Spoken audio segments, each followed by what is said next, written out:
So, hi guys! So, ayun, meron na naman pumunta kasi sa Acute Day. So, ayun, nag-ano talaga ako. Hakot ko talaga. Hakot ko yako. So, yun, naghakot talaga ako nun. Kahit galing ako Mandaluyong to Santolan, di ba? So, yun, ang laki ng nahugot ko. Naiuwi ko. So, ipapakita ko ano-ano yung mga laman neto, guys. Laman neto, nabawasan kasi, guys. Hindi ko pa nare-review. Nabawasan na.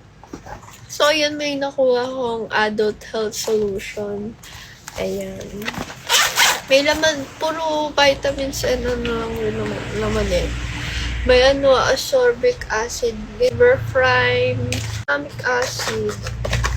Tapos, isa pang liver prime. Tapos, sulfuric acid na sodium bicarbonate. Ayan.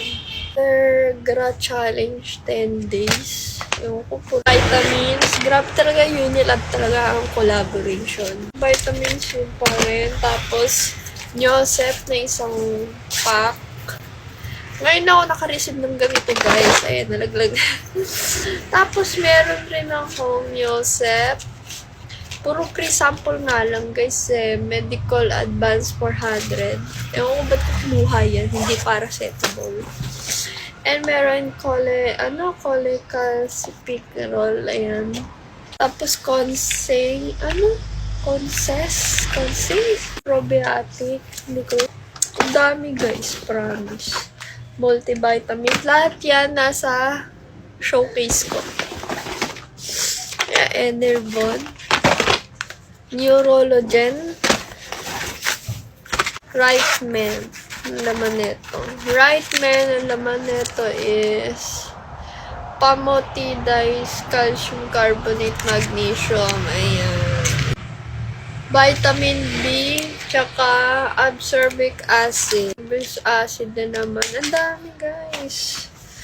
Tapos, meron na yung lopremide na yan. Hindi ko alam kung ba't kinuha. Wala man lang ako lalong 2 to 3 years old. Ayun, ascorbic acid. Ascorbic acid syringeables. Tsaka, multivitamins for kids rin. And, tiki-tiki. Grabe talaga, guys. Ang dami ko na-uwi. So, super saya ko. And may natanggap ako sa mga ganito, guys. Talaga, effort talaga pumunta dyan, guys. Thank you so much, Unilab.